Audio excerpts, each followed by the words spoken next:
This video is going to be a little bit detailed, so if you don't want facts and information about birth, then it's probably not the video for you. Just as a little disclaimer, I'm going to be sharing my personal experience. Hey everybody, it's Cara.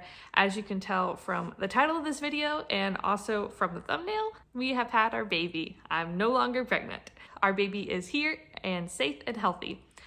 I thought I would do something a little bit different today from the traditional gardening content we normally do on this channel and sit down here on the couch and tell you guys the story of my labor and delivery. It's gonna be a little bit of a chatty video, but I always enjoy hearing other people's birth stories, so I thought I would share mine with you guys as well. First and foremost, I'm doing well and baby is doing well. We are both safe and healthy, which is the most important thing, and that's all I really cared about going into labor and delivery. But of course, everyone has their preferences and what their ideal labor would look like as they go into things, and you have a birth plan and all that stuff. And things don't always go exactly as you planned, and this delivery was definitely a true example of that. I'll get more into that here in a couple minutes though. For a little bit of a background, this was baby number 3 for us. With each one of my pregnancies, they have been completely different. And with each one of my labor and delivery stories, they have been completely different. Let me back up for the pregnancy portion first. This pregnancy compared to my other two has been quite different. With my first child, I had gestational hypertension, which is high blood pressure just during pregnancy. And that led to some complications with my pregnancy. I ended up being put on bed rest. That led to an induction and then an emergency C-section. And that pregnancy was completely different from the other two. Our second child, I had gestational diabetes, and I was able to be just diet controlled with that. I never had to go on insulin. However, that did deem me a high-risk pregnancy. Thankfully though, even though I was coupled with having had a previous C-section, I was able to have a successful VBAC delivery with our second child, which is a vaginal birth after cesarean.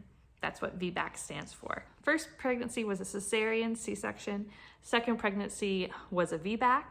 And then this third pregnancy, I was aiming to go for another VBAC as well. I much preferred the VBAC to the cesarean. The cesarean had a lot of complications and it was not a pleasant experience for me. It took a long time to recover from that as well. So I was definitely aiming for the VBAC with this third baby as well. With this pregnancy, I had no medical term complications with it. However, I did suffer from a very, very long and extreme period of nausea. I was extremely nauseous throughout the first about 2/3 of this pregnancy, and that made things quite difficult with having 2 other toddlers underfoot. And I'm definitely glad that I'm no longer pregnant and nauseous. However, I did not have any other medical termed complications, and I was not a high-risk pregnancy this time around. I didn't have gestational diabetes or the hypertension again. That I am grateful for. However, the nausea was new for me and it made life kind of difficult. Thankfully, the nausea subsided the last third of the pregnancy, and for the most part, I felt pretty good. I was out in the garden almost every day and I was able to go about life as normal. Once I reached that last week or so of pregnancy, I definitely started to feel very pregnant and uncomfortable and just ready to get this baby out. And so at one of my doctor's appointments, I asked to have a membrane sweep. And that's something that your doctor or midwife can do to encourage labor to get going. Now, I'm not 100% sure if that worked for me or not. I had the membrane sweep on a Friday. My midwife told me that if the membrane sweep works, it typically works within 72 hours. I did then proceed to lose my mucus plug over the next couple days. I was already at 2 centimeters dilated on that Friday when I had the membrane sweep done. And then I went into labor on Monday evening. Now, on Monday evening, we had a really bad thunderstorm. And I think personally that the thunderstorm helped put me into labor. I was asking the nurses and doctors in the hospital if this is a thing, and basically they didn't know, but it appears to be an old wives' tale from what I was looking at on the internet. But it was kind of quite a good coincidence, so I think it was contributing to the fact that I went into labor. The contractions for my labor started pretty much exactly when that thunderstorm hit, and I think the change in pressure in the atmosphere may have contributed to me going into labor. I don't know though. There's no scientific data to back that up. That's just kind of my theory. I was making dinner and I was starting to feel a little bit crampy and just kind of irritable. I decided, you know what, if this is going to turn into labor, I want to get a shower because I'd been out in the garden all day and I was just kind of gross. I felt gross. If you guys have been following our channel, then you know I have been very, very pregnant, but that has not stopped me from getting in the garden and enjoying being outside. With that being said, I have not been in the garden for the last little bit, and I'm excited to get back out there and see what all's growing, which I'll be doing that here shortly. So I went to take a shower, and the second I got out of the shower, our power went out from the thunderstorm. And thankfully, I was able to finish my shower. I think that was kind of a God thing. He allowed me to get that done. It was just very, stepped right out, power went out. Kind of crazy timing there. Ryan was finishing up dinner, so then after I was done with the shower, started to eat dinner.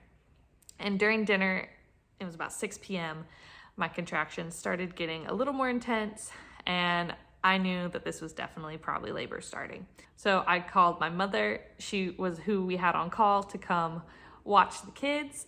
And I told her, you know what, you better just go ahead and come on over in case we need to go to the hospital in the middle of the night.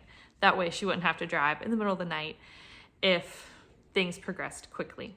And so she did come on over, and it was nice to just kind of have the peace of mind that she was in the guest room sleeping and she was there and we could leave whenever we needed to. The contractions continued, but they were very irregular and they didn't last super long. They were maybe 30 seconds long.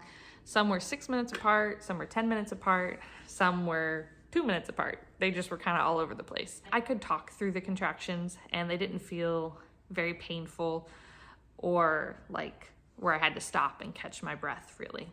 So we kind of just went about our evening, and I ended up laying down and going to bed around 9 o'clock and try to get some sleep because I knew as soon as I went into full-blown labor and had this baby, I would not be sleeping for a very long time because once you have a newborn, you don't really sleep anymore.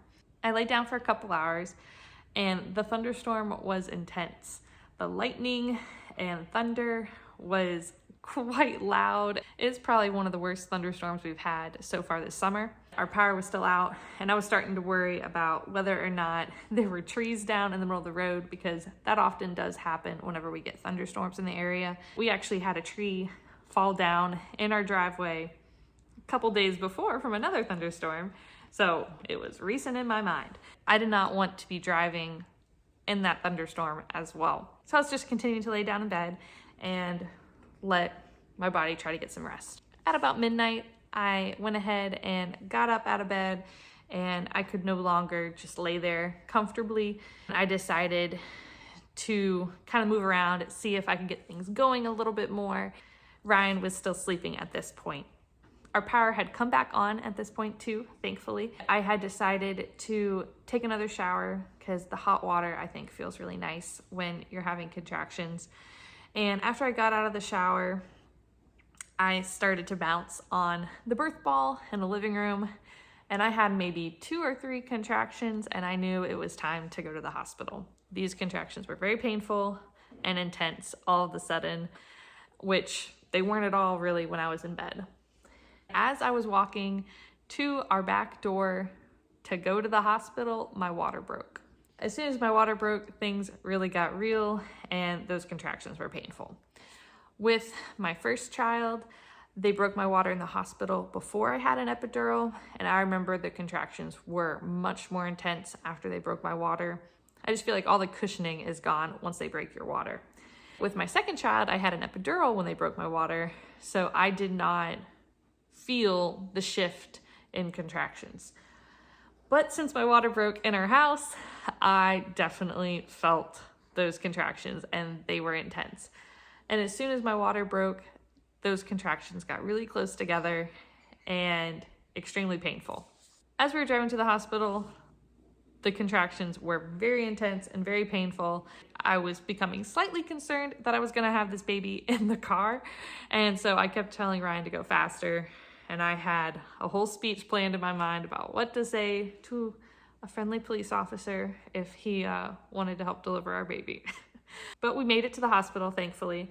When we got to the hospital, Ryan dropped me off at the emergency room because it was after hours and went to park the car. When I went into the emergency room, they have you kind of check in at a desk.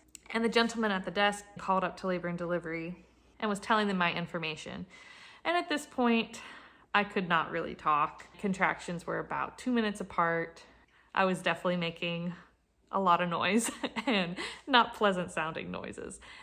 Thankfully, there was a labor and delivery nurse who just happened to be walking through the emergency room at that point. I don't know her name, but thank you. And she said, honey, what child number is this? And as soon as I said this was baby number 3, she told the guy at the reception desk to hang up the phone and just start wheeling me up in a wheelchair to labor and delivery as quickly as he could. And thankfully he walked pretty quickly. And I got up to labor and delivery. Typically they put you in a triage room, but they just skipped that and stuck me straight into a labor and delivery room because I'm sure they could tell by the noises I was making that I was getting pretty close to having this baby. The OB was not on the floor at the time when I got checked in, so I just had a resident check me in, and she checked me and I was at 5 centimeters dilated when I got to the hospital. Ryan was still parking the car at this point, and he came up and joined us shortly thereafter. I knew I wanted an epidural because I had one with my other 2 pregnancies, and I liked the epidural. So I asked the nurses to get an IV started so that they could do fluids and the blood work and get the ball rolling on that as quickly as possible because these contractions were very intense. And so they did that. While we were waiting on that, I was just trying to make it through contractions as the best I could. I could not get comfortable. I was laying down in the bed, and that lasted just a couple of seconds. And I found the most comfortable position was just standing up with my arms around Ryan's neck and kind of just swaying back and forth and making a lot of noise. I'm sure people could hear me a couple floors away because I make noise when I'm in pain. The anesthesiologist came in a little while later and we signed the paperwork for the epidural, and she had gone back out into the hallway to get her cart to bring that in to actually administer the epidural. In the time that she had gone out into the hallway to get her cart ready, I felt the baby's head. Somebody needed some milk. So where was I? Oh yeah, in the time that she went out into the hallway to get the stuff ready for the epidural, I felt like I needed to push, and I felt baby's head coming. And I told that to the nurse, and the doctor was in the room at this point too. The OB on the floor was in the room at this point because I'd basically been screaming for maybe the last 10 contractions and really feeling a lot of pressure, but I'd kind of been lying to myself and not being completely honest that I felt like it was time to push because I wanted that epidural. But when the anesthesiologist went out into the hallway, there was no denying it. I felt the baby's head coming, and there was no more waiting. It was time to have this baby. The OB went ahead and checked me, and at this point I had been standing up, and she wanted me to lay down in the bed, which was quite a difficult task at this point to move even over to the bed. And when I got into the bed, she went ahead and checked me, and I was at 10 centimeters dilated. I was fully effaced, and my body was ready to have this baby. When they told me that there was no time to administer the epidural and that it was in fact time to push, I started to panic a little bit and got pretty scared because I definitely planned on having the epidural. I enjoyed the epidural from my first 2 pregnancies. I was not intending on having an all-natural birth. That was definitely not in my plans. I wasn't completely thinking straight at this point. I said, well, can we just wait for the epidural? And the doctor said, there's no time. We don't have any time to wait. This baby's coming right now. I'm sorry, but you can't get the epidural. And I was so close. The anesthesiologist was right there. However, he had other plans in mind. He did not want to wait around for that.